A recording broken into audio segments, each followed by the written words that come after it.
kumtishia maisha, jambo ambalo lilimuumiza moyoni. Hezekia kauchukua waraka, kaubeba vivyo hivyo, kaupeleka hekaluni, kwa sababu hakuwa na mamlaka nao, akampatia Yesu ausome. Hezekia kaandikiwa waraka uliotoka kwa mfalme wa Ashuru. Lengo lake lilikuwa ni kumtishia maisha, jambo ambalo lilimuumiza moyoni. Hezekia kauchukua waraka, kaubeba vivyo hivyo, kaupeleka hekaluni, kwa sababu hakuwa na mamlaka nao, akampatia Yesu ausome. Waraka wako ni nini? Umeandikiwa na nani? Nani ausome? Mpe Yesu waraka wako, yeye ndiye anayejua mahitaji yetu yote. Ni Yesu wa mbinguni, anayesoma nyaraka zao. Mpa leo magumu yako, anayejua. Mpe leo waraka wako, yeye ausome. Waraka wako ni nini? Umeandikiwa na nani? Nani ausome? Mpe Yesu waraka wako, yeye ndiye anayejua mahitaji yetu yote. Ni Yesu wa mbinguni, anayesoma nyaraka zao. Mpa leo magumu yako, anayejua. Mpe leo waraka wako, yeye ausome.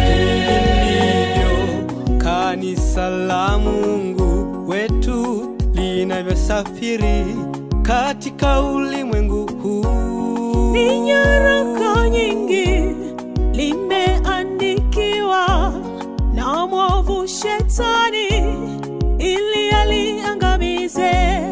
Ni nyaraka nyingi limeandikiwa na mwovu Shetani ili aliangamize.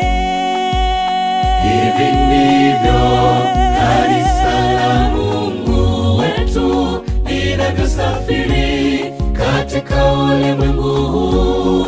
Ni nyaraka nyingi limeandikiwa na mwovu Shetani ili aliangamize. Ni nyaraka nyingi limeandikiwa na mwovu Shetani ili aliangamize. Waraka wako ni nini? Umeandikiwa na nani? Nani ausome? Mpe Yesu waraka wako, yeye ndiye anayejua mahitaji yetu yote. Ni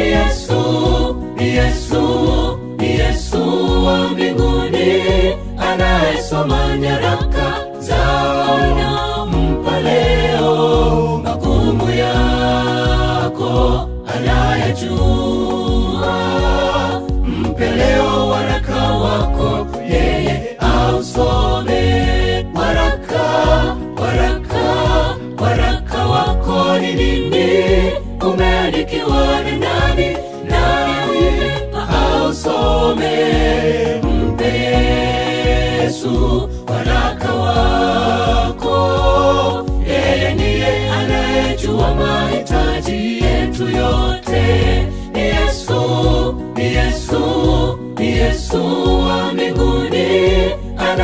anayesoma nyaraka zao nampa leo. Magumu yako anayajua, mpe leo waraka wako, yeye ausome. Yesu wa mbinguni anayesoma nyaraka zao nampa leo. Magumu yako anayajua,